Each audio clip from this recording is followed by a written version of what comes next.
You know, it's been a while since I've done a car update, and I think it's about time. And because I got a new haircut, you know, whatever. I do need to trim the beard. It's getting a little bit long. But the Lethal Camaro, what's going on? It's the new year. We're well into, well, not well into March, but it's March. And there's things happening. You guys all know, broke the drive shaft, replaced that. Haven't really done anything else since then.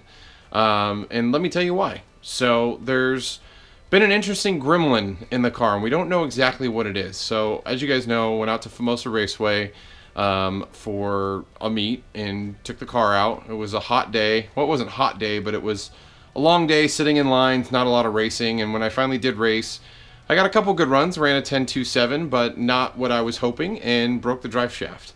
And with that, we replaced the drive shaft, put a proper drive shaft loop on, did a few other things to the car. But outside of that, the bigger downfall is I've been driving around with a car, and there's been an interesting noise happening every now and then. Now, it's only happened twice, but we think it could be potentially a binding issue, or something else may have been a problem or been affected from the drive shaft breaking. Now, we don't know exactly what it is. Could it be a bearing? Could it be an axle? Could it be the differential? Could it be the transmission?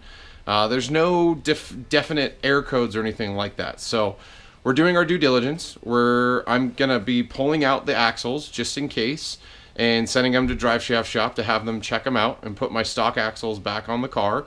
I don't think there's anything wrong, but I would rather find out now if they're good to go than not. So maybe it's an extra step, but I don't want to go to the track and have something break instantly because it was an after effect from the breakings that happened at Famoso the last time we were up there. So it still leaves a differential. We don't know if that is okay or not. The car drives fine, doesn't make any weird noises, doesn't make any grinding sounds. It's just 2 times it made this popping noise that just didn't sound right. We checked all the bolts, we checked all the fittings, we made sure that the drive shaft was balanced and good. There's no harmonics or anything crazy happening. It's just more, let's do the extra due diligence on the car just to find out, instead of just going to the track and breaking something or potentially destroying something that we don't want to. So call me crazy. I don't know. You know, you guys could have your opinions on what you would do. But again, the car's driving fine. It's just those 1 or 2 items that have just been weird, and I'd rather be safe than sorry. So we're gonna do that. Now, what's coming up next for the car? There's a lot of things that I want to do, and as you guys know, I've talked about the car potentially being done or not wanting to do any more upgrades, and then I got bit, or then I'm getting challenged by other people, or seeing people do other things to their cars that are making them a little bit faster or more horsepower. So I am going to be joining the club to go upwards towards 850 rear wheel horsepower. Now, some of you maybe ask, how do you do that? What are your current limitations where you're at? Well, right now, as you know, we forged, we supercharged, we did the fuel system. Now, I opted to do the LT4 upgrades to the car so I can keep E85. I did an auxiliary fuel pump to keep the pressure high. Everything's been running good. The problem is if I want more power, I basically already shoehorned myself into limiting my brand new fuel system I put in the car. Now, what can I do to fix that? Really, it's just the high side pump replacement. Now, Lingenfelter Engineering, or Lingenfelter Performance and Engineering, has come out with a brand new pump. Actually, they've come out with 2 different pumps. They had one pump that was about 10% better flow than the LT4 pump, and now they have a secondary pump that has even more flow. I don't know the percentage off the top of my head. I want to say it's 25-30% more over the LT4 pump, which is amazing. Now, I need more flow, but on top of that, I'm limited at the injectors. Now, LT4 injectors are great, but the problem is they are limited, especially if you want to run 85. Now, if you want to do meth inject and you want to do regular pump gas or even race gas like 110 or something like that, you don't necessarily have the problem. The thing is I'm being stubborn and I want to stick with the 85, but I want to increase the flow rate and all that stuff. So I reached out to Fuel Injector Connection. They just released their brand new fuel injectors that have 30% more flow on them. So they are the LT4 injector, but they have been basically rebuilt to have 30% more flow on them, and those are going to be going on the car. So between the Lingenfelter pump and the FIC, our fuel injector connection injectors, I will be able to basically go up to 30% higher flow rate and get more power. Now, My big bottleneck at that point now is going to be my blower. Now, as most of you guys know, my my Pro Charger P1 blower, it's a great blower. It's great. My car's running 747 horsepower to the wheels on that blower. That's, to me, that's amazing. I had only initially wanted 700 horsepower to the wheels, but as many of you guys stated and told me over and over again, you're just going to want more and more and more and more and more. And you're right, I did.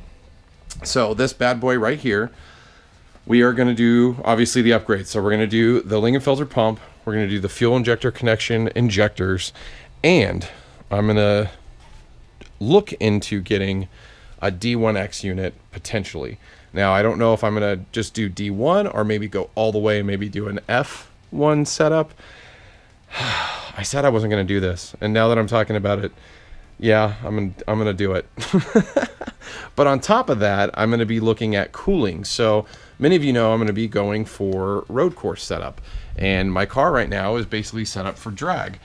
And that's a problem, per se, if I want to go do road course, because right now I just don't have enough cooling to keep up. Now, I'll probably have to do an air-to-water cool setup, and I'll probably do a chiller box in my trunk to get cold water cycled to get my IATs lower, because that's a current problem right now. My IATs do get really hot with the setup I have and the power I'm pushing.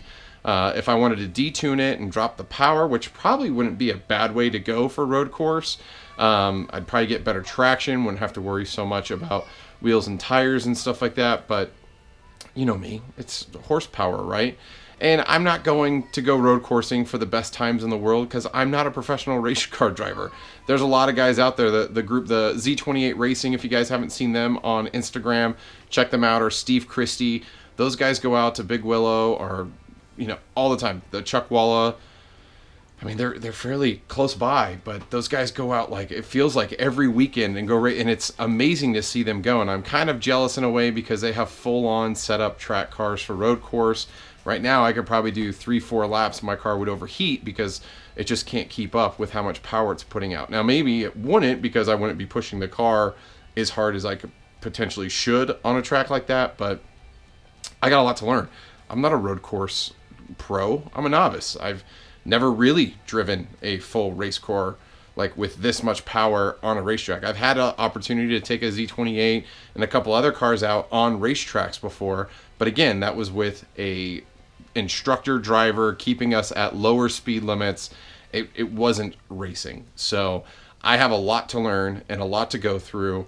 I would love to hire someone who knows what the heck they're doing to drive with me, teach me how to properly, you know, take corners, how to come in and out of corners, how to understand how the car's controlling around a track. Like, I want to legitly learn how this all works.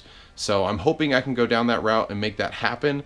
But again, I have to get oil cooling. I need more transmission cooling, and I need to sort out my cooling for my supercharger and just the power I have now. So we may go down the road of detuning the car a little bit when we actually do road course. I don't know. Got to talk with Ryan. Ryan and I have been kind of chit-chatting a little bit about it, but I'm definitely getting serious about it.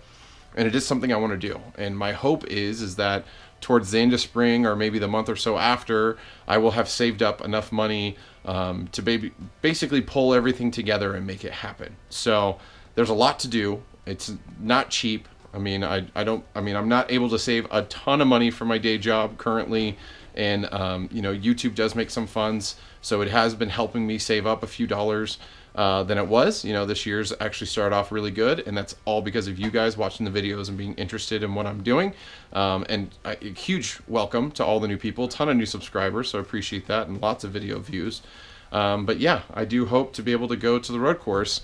I do have, the wing is getting painted, so on March 19th, my wing, the hood, and my front clip are all going in for full fresh repaint. As you guys know, the front end's all rock chipped to heck. The hood has big chips in it because of rocks, and this is my ghetto shaker can spray paint that is going to be done properly. And we got some cool things that we're going to do with how this is going to go back together. We're basically going to make it one big solid piece with the way that we're putting it back together. So I'm super excited for that. But yeah, lots to do. It's never done, right, guys? It's funny, I made a video of like build complete. How naive I was. Super naive.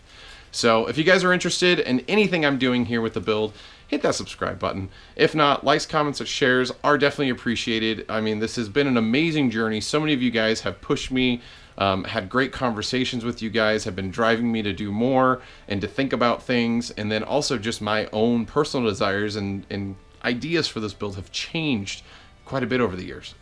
Yeah, it's been years. Good Lord. And then the second thing is looking at a second car. What would that second car be? That's still a thing on my mind. We went down and looked at a few different vehicles already. I have an idea of what I want. It's just a matter of getting this car in a place to do everything I promised it to do, and then I can go jump to the next one and start that. So looking forward to it all. So either way, guys, thanks for checking out this video. That's the car update for March, and probably all the way through May. I'll probably do more updates, obviously, as things get installed and are done. But yeah, stay tuned. Lots to happen. But until next time, guys, hope to see you on the road.